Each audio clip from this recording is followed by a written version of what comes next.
Today I'm coming to you with some rather bad news, okay? News that I didn't really expect myself because I'm actually heading to this destination tomorrow. And the news that I wanted to talk with you about in this video is that Mexico is no longer issuing the 6-month tourist visas, okay? The 180-day tourist visa, you're probably not gonna get it. You're not gonna have luck. I know that sounds horrible, especially if you have already planned your vacation to Mexico this winter and you have already made bookings and you're fully prepared to go to the country, but I can tell you it's gonna be difficult.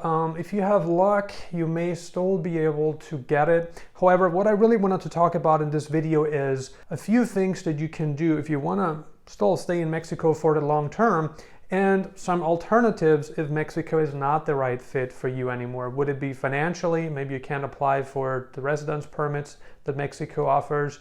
If that's the case, I'm gonna talk about some alternatives that you can look into. Maybe those countries will make sense, maybe they don't, but at least you're gonna have some options. And I also wanna zoom in a little bit on what happened in Mexico recently so you can understand the government's decision to pretty much suspend this tourist visa. All right, guys, how do we start this video? Because this is not really positive news because like I told you, I'm heading to Mexico tomorrow. I'm flying to Cancun, and I was looking really forward to this trip and really spending a good amount of time in the country. I was planning to be in Mexico for 3 to 6 months, and I wanted to go to the Caribbean side of Mexico and also to central Mexico to discover the real Mexico, okay? To really get to know more of the real Mexico, because on the Caribbean side, it's just mass tourism, right? It's not the real Mexico. The cities on the Caribbean side, they're not very old. They've just been recently built over the past couple of decades. But anyway, the point is now, yes, that Mexico no longer offers the 6-month tourist visa. Why, you probably ask. The reason why the Mexican government doesn't offer this tourist visa anymore is because too many people are or have been taking advantage of this tourist visa. So many people just got into Mexico as a tourist, remained in the country for 180 days, and right before the visa expired, they left the country, stayed out for a couple of days. Some only stayed out for maybe a day before they came back in, and they got a refreshed tourist visa, right? And obviously the Mexican government took note on that, especially now because of the mass influx of travelers that really never visited Mexico before. And guess why? Westerners are leaving their home countries because they want to live restriction-free, especially Canadians, Americans, Europeans as well, but primarily Americans and Canadians. They're fleeing their countries by the tens of thousands a month, and they're looking to get out of there. They're looking to get into country with pretty much no COVID restrictions, right? And Mexico is such a country, but we don't know for how much longer, okay? Right now, it does look good. However, there's no guarantee that Mexico, Colombia, Dominican Republic, all these countries that have been so open right now, where you could just fly in without a test, without anything pretty much, without needing to prove that you're vaccinated, without quarantining, without any further testing once you arrive, nothing like that. However, given the current circumstances and given the pressure that's being applied by Western governments on these developing countries, governments, they are now in a position where they have to move. It's not that they want to change it because Mexico, Colombia, Costa Rica, Dominican Republic, those countries were happy to open up without restrictions, without entry restrictions, because they know they're going to earn a heck of a lot of money, and that's exactly what they did. However, now, and something that's going to happen very soon, is that airlines are going to require proof of vaccination before you can get on their plane. It may not happen instantly. It may not be the case in the US with US airlines because, of lawsuits and all this kind of stuff, because, I have a medical issue, I can't get vaccinated, so you're forbidding me to fly? This would be a valid reason for someone to fly despite of not being vaccinated. So I think that this is really, really important right now, right? So first of all, they're running away by the tens of thousands a month. They want to get out. The cheaper cost of living, the better climate, no restrictions, all these things are so appealing, and Southeast Asia is closed. Who wants to go to Eastern Europe during winter, especially if you like hot, humid climate? Not many people do, right? So where do they go? They go to Latin America. So from this perspective, it also makes a lot of sense, right? But what the Mexican government really wants from you is to become a resident, become a taxpayer. You are welcome to come to Mexico, but you need to comply, you need to prove that you have income. Guess what? If you want a temporary residence, you need to prove $2,000 of monthly income or about $30,000 to $35,000 of savings. That must have been the minimum balance over the past 12 months, I believe. And then later on, or if you want to go for the permanent residency right away, if you had already had the temporary residency before, you can convert it.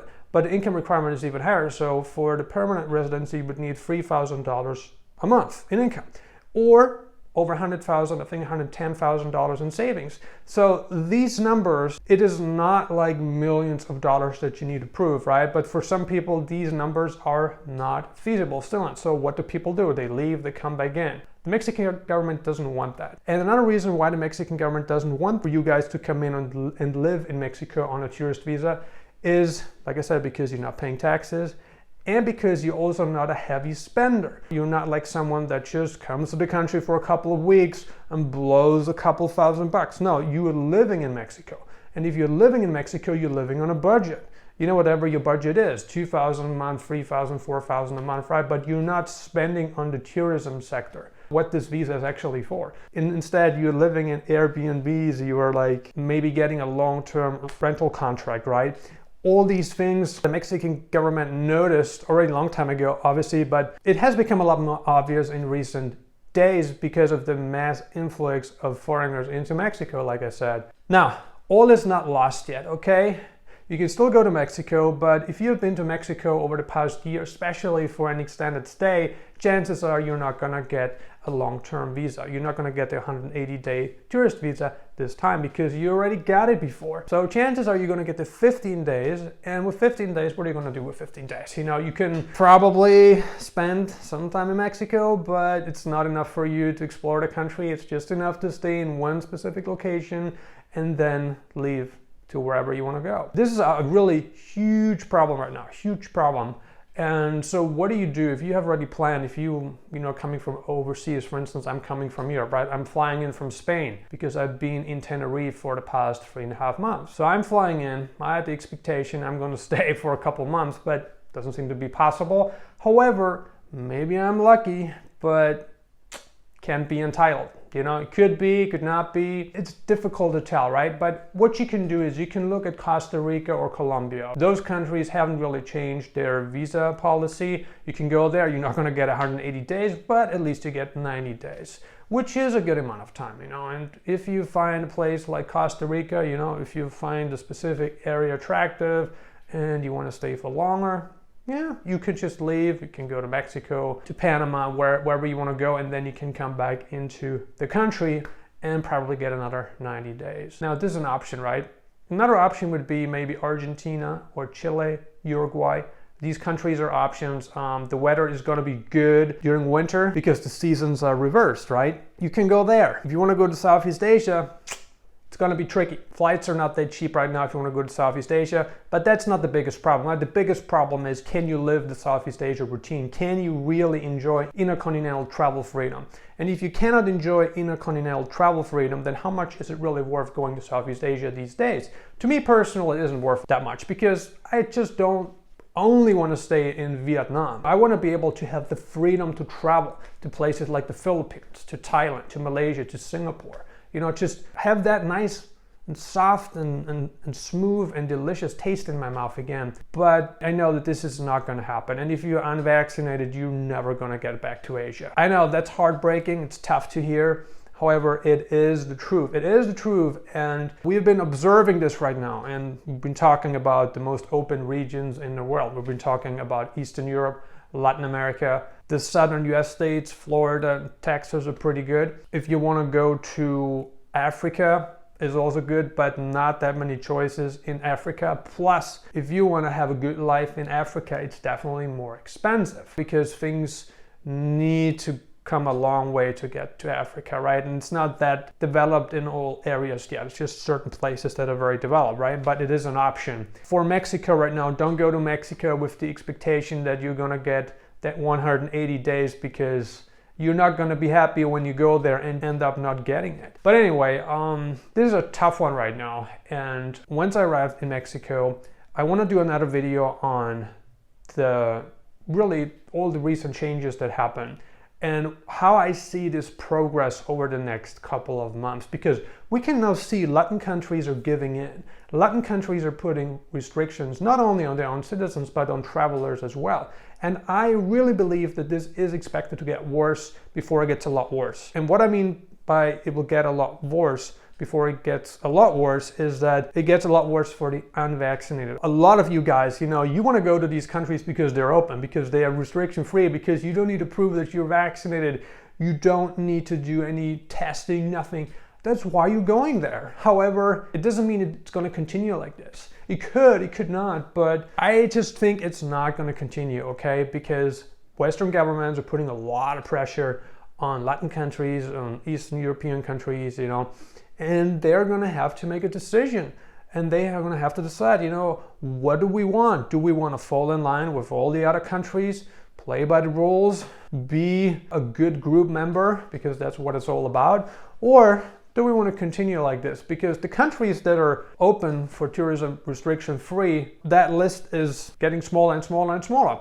And who knows, half a year from now, there may be 0 countries left on that list. And I'm not kidding when I say that. Which of the discussed countries would you move to? Have you lived in any of these countries? Leave a comment below and let us know. Consider subscribing if you haven't already. I'm uploading new videos on digital nomad locations, travel updates, and visas several times a week right now. Before I let you go, I got 3 recommendations for you. Recommendation 1. This is a completely free ebook on how you can retain a life of freedom during the COVID pandemic. You don't have to pay a dime to get this. So you can get this book right now. Just click on the link below this video, okay? There's a link in the description. Click on that, enter name and email, whatever the form asks you for, and click submit. Within a few seconds, few minutes, you will have received your ebook in your inbox. If you're unsure whether you should download the free ebook or not, let me just tell you something here in a few short words, okay? I know you've probably been burned. You've probably purchased some ebooks from my competitors that were nothing other than a sales pitch. And I have personally read some of the ebooks that are out there on similar subjects, and they're not that informative. There's no gripping, there's no life-changing, there's no real value in those ebooks. It's just a massive sales pitch to promote their services. Now, let me tell you this, the ebook that I have for you, okay, it's completely free. It's nothing like a sales pitch. I'm not even talking about any of my products, nothing like it. So with you downloading this ebook, you literally have 0 risk. I'm not selling you anything, no immigration services, no consulting, okay, no high ticket, no affiliate, nothing like this. I'm right now building my brand, and the best thing that I can do to build my brand is to have you trust me. And the best thing I can do to have you trust me is to give you the best information I can for free. That is the best I can do. And if you are on the fence, and I totally understand if you are, because there's a lot of people out there selling ebooks and books that are crap. It just needs to be said. And I'm not the kind of guy, I don't talk about things I haven't done. There's some people out there that talk about certain visas, and they're actually selling these visas without having obtained them themselves, and they're actually lying about it. They're lying about a lot of stuff. I'm nothing like that. The information you get from me is just my personal experience. It is what you see is what you get. I'm completely honest about my experiences, the things that worked, things that didn't work, and I'm going to tell you in this ebook how to retain a life of freedom during the COVID pandemic. And the options are shrinking. They really are. So I can't guarantee you that these things will work forever. Some of these things work right now. Chances are they will work in the future. So by you getting this ebook, it doesn't cost you a dime. Completely for free, okay? You just go to the page, download it, have a look at it. It's detailed. It's not 100 pages, but it is a decent book in terms of length. Try it out and come back to the next video. Leave a comment below and let me know how you liked it. Recommendation 2, I shot a video on the best countries for single guys. Okay, these are great places that you can visit. If you want to date younger women, if you want to be the hunted and not the hunter, then check out this video now by clicking right here. Recommendation 3, is to watch another video of mine, which is on the safest and cheapest countries that you can live in. If you want to find out what these places are, it's pretty simple. Click on the link right here. Thank you for watching.